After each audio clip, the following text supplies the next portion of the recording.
All right, good afternoon. My name is Matthew Gregorian. Hi, I'm Susan Park, and our group project for INBRE 2018 was the Hawaii Monarch butterfly, a study of population relatedness. Going into the significance of our study, the Hawaii monarch butterfly are their major plant pollinators. Based on recent studies and articles, there's been a drastic decline in the monarch migration, and our main part of our study is to deduce the evolutionary history of the Hawaii monarch butterfly. And that right there is just a nice picture of the crown flower plant that we'll explain shortly. So a little background into the Hawaii monarch butterfly, or the Nas platypus. It goes to 4 life stages, which is the egg, the larva, the pupa, and the adult. The Hawaii monarch butterfly's main food source is the crown flower, or the Caltropis gigantea. For our project, we primarily use the larva in order for our project because one, it's easier for us to obtain, but also easier for us to catch. Because me and Susan both know it's really hard to catch a butterfly, right, Susan? It ain't easy, if you ever tried. There's 2 main types of monarch groups. There's ones that don't migrate and ones that do. So the monarch butterflies found on the islands, we presume that they don't migrate, which leads us into our investigative question. Which is the Hawaii monarch butterfly genetically distinct across, within, and outside the Hawaiian Islands? So going into the locations of our samples, we've had multiple islands on Oahu. We've had Leeward, Windward, as well as Oahu Metro and Central area. And for Kauai, we have Kekaha, Waimea, as well as Ele'ele. Although not depicted, we also were fortunate to have samples from Maui, specifically the Wailua region. Going into our experiment, we had 2 major hypotheses. Hypothesis number 1, that the Hawaii monarch butterfly will show slight genetic divergence among populations in Hawaii. And hypothesis number 2, that the Hawaii monarch butterfly will show greater genetic divergence in comparison to the monarch populations outside of the Hawaiian Islands. So from there, we went into our experiments, which we first sequenced and compared the cytochrome oxidase, or COX gene, in the mitochondrial DNA of the monarch butterflies, utilizing techniques such as PCR. We also created a phylogenetic tree of the monarch butterflies based on their genetic relatedness.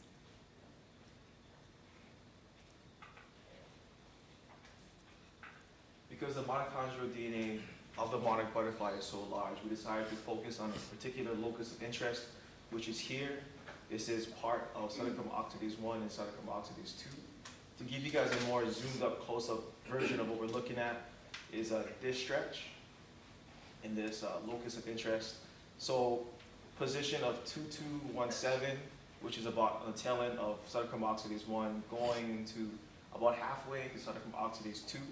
This is a small portion of the mtDNA genome, giving us about a 1 kb amplicon. So going into workflow, just to give you a general overview, we start off with the larva or butterfly, mainly larva, which we powdered utilizing liquid nitrogen to grind them into a fine powder. We then take that powder and we purify it to extract the DNA or mitochondrial DNA. We then dilute that DNA to standard concentrations such as 20 nanograms per microliter. We then PCR that using specific primers and then clean up the PCR, leaving the purified or cleaned in DNA, which we can send off for sequencing.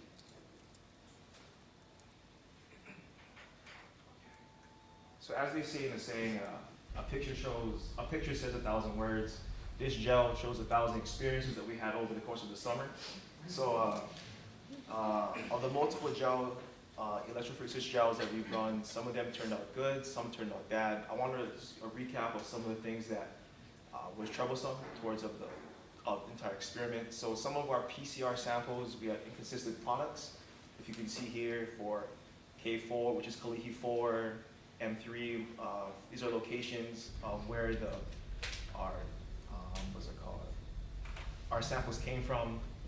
So some of the problems was that they either did not show any product of the PCR on the PCR gel, or sometimes we wanted about a 1 kb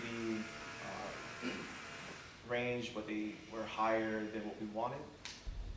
And although they are higher than what we expected, which is the 1 kb, since they were single bands, relatively bright and clear, we decided to go ahead and send it off for sequencing. And just to clarify, those were our PCR cycle conditions for this specific gel.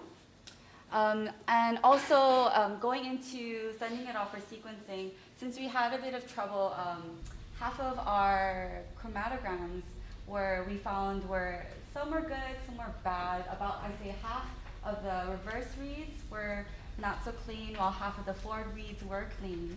So we ended up utilizing maybe around about 700 base pairs, just to give you, to clarify that before we go into that. The results. Yes.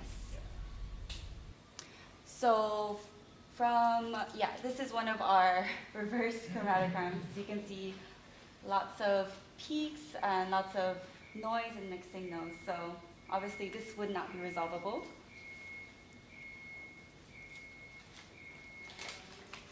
So from our clean chromatograms, we were able to utilize programs such as Mega7 to analyze the data.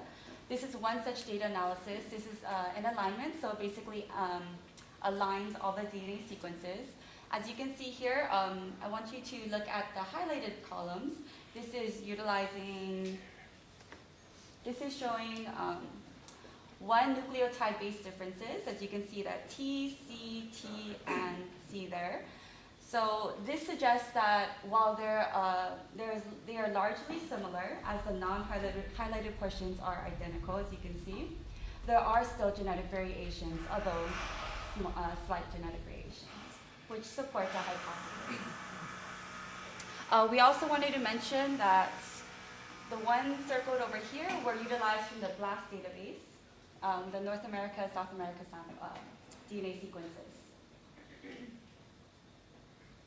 Another data analysis was the Pairwise Distance, which helps to measure the divergence using a numerical system. So just to kind of clarify how to read this, it's going by column and row perpendicularly. So as Kalihi 1 cannot be compared to each other, it would be empty. This would be comparing Kalihi 2 and Kalihi 1, etc. So looking at the numbers here, we see that these are all very small numbers. So again, we see it supporting our hypothesis in that there is slight genetic variation depending on the amount, but these numbers are still quite small. The 0000, if you're wondering, just means that they are identical, so there's no difference. So the larger the number, larger the difference, smaller the number, less of a difference.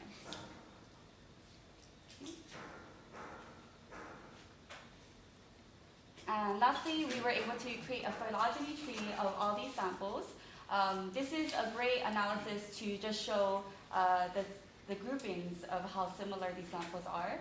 So as you can see here, the Hawaii samples have clustered together near the top, as you can see, and the North America and South America samples have clustered near the bottom, which again supports the hypothesis of the genetic variation between these samples. I will mention that there are outliers, such as the Hawaii sample on the bottom. As you can see, is pretty much outside of all of our samples. The reason we speculate that could be is, Hawaii is small, but there's a lot of genetic diversity here. There are a lot of isolated, fragmented populations here, so as we were also doing random sampling, these things can occur. Also, another outlier was the Mexico. As you can see, there's a Mexico sample there with the Hawaii clustering. We speculate that this also suggests that the Hawaii monarch butterfly ancestor could have possibly come from Mexico. However, this is still preliminary, and we would need to do more research to clarify.